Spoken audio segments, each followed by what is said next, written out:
ان 10 آیات میں جو اہم اہم مسائل ہم نے دیکھے ہیں، آئیے اس کو دیکھتے ہیں۔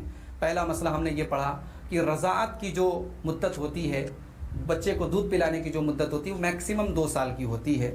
اگر کوئی عورت طلاق دے دی جائے، اس کو مطلقہ عورت ہے اور وہ بچے کو دودھ پلائے گی، تو باپ کے ذمے اس کی اجرت ہے، وہ عورت کو یعنی اس کے پہننے اور کھانے کی اجرت اس کو دے گا۔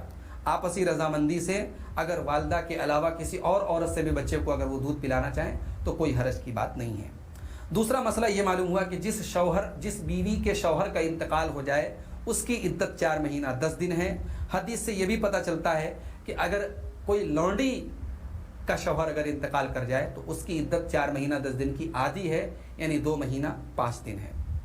تیسرا مسئلہ یہ معلوم ہوا کہ وفات کی عدت میں عورت جو ہے وہ زیب و زینت نہیں کرے گی، سرما وغیرہ نہیں لگائے گی، اور جو بھی سجنے سنورنے کے جو بھی عورتوں کے معاملات ہوتے ہیں ان کو وہ چھوڑ دے گی۔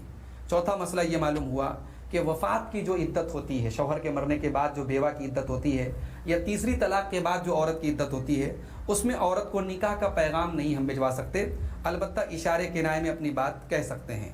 عدت کے دوران ہم نکاح بھی نہیں کر سکتے، کسی عورت کے ساتھ عدت کے دوران نکاح نہیں کیا۔ اگر کوئی عورت نکاح کر لے عدت کے دوران تو پھر اس نکاح کو کینسل کیا جائے گا، فسخ کیا جائے گا، میاں بیوی کو الگ کر دیا جائے گا۔ پانچواں مسئلہ یہ معلوم ہوا کہ طلاق کے باوجود دونوں خاندانوں میں آپس میں میل محبت برقرار رکھنے کی حتی الامکان کوشش کی جائے، طلاق کو ایک دشمنی سے نہ تبدیل کیا جائے، طلاق کو ایک دشمنی کا آغاز نہ بنایا جائے۔ اسی طریقے سے ایک مسئلہ یہ معلوم ہوا کہ 5 وقتہ نمازوں کی خاص طور سے پابندی کی جائے، ان کی حفاظت کی جائے، بالخصوص عصر کی نماز کی پابندی کی جائے۔ یہ بھی معلوم ہوا کہ نماز کے دوران دنیاوی گفتگو نہیں کرنی چاہیے، نماز میں ادب کے ساتھ خشوع اور خضوع کے ساتھ انسان کھڑا ہو۔ ایک مسئلہ یہ معلوم ہوا کہ جب دشمن کا خوف ہو تو پیدل یا سواری جیسے بھی ممکن ہو فرض نماز ادا کی جا سکتی ہے، کوئی حرج کی بات نہیں ہے۔ ایک مسئلہ یہ بھی معلوم ہوا کہ اللہ تعالیٰ نے فرمایا کہ وَاعْلَمُوا أَنَّ اللَّهَ يَعْلَمُ مَا فِي أَنفُسِكُمْ، یاد رکھو کہ اللہ تعالیٰ وہ سب کچھ جانتا ہے جو تمہارے دل میں ہے۔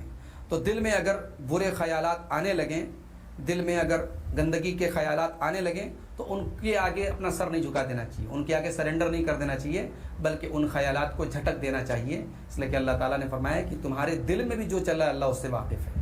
جب برائی کے خیالات، گناہ کے خیالات آئیں تو انسان کو جو ہے ان کو فالو نہیں کرنا چاہیے، ان کے آگے سرنڈر نہیں کرنا چاہیے، بلکہ ان سے اپنے آپ کو بچانے کی کوشش کرنا چاہیے، اس لیے کہ گناہ کی شروعات یہیں سے ہوتی ہے۔ پہلے دل میں وسوسے شروع ہوتے ہیں، غلط ارادے شروع ہوتے ہیں، وہیں سے گناہ کی شروعات ہوتی ہے۔ ایک مسئلہ یہ معلوم ہوا کہ جب ہم لوگوں کے ساتھ معاملہ کریں، بیہیویئر کریں، سلوک کریں، تو وہ ہمارا جو معاملہ اور سلوک ہے وہ احسان کی بنیاد پر، وَلَا تَنْسَبُوا الْفَضْلَ بَيْنَكُمْ، اللہ تعالیٰ نے فرمایا کہ آپس میں فضل کرنا مت بھولو، ایک دوسرے کے ساتھ احسان کرنا مت بھولو۔ طلاق کے مسئلے میں بھی اللہ نے کہا، عدت کے مسئلے میں بھی اللہ نے کہا، جو بھی اس طریقے کے مسائل ہیں آپس میں ایک دوسرے کے ساتھ بھلائی کی کوشش کرو۔ اللہ تعالیٰ نے طلاق کے مسائل کے دوران، طلاق کے مسائل کو بیان کرنے کے بعد نماز کا ذکر کیوں کیا؟ اس میں ایک نقطہ یہ ہے کہ اللہ تعالیٰ کے ساتھ اپنا تعلق مضبوط کرو تو اللہ تعالیٰ دنیاوی معاملات کو بھی تمہارے سنوار دے گا۔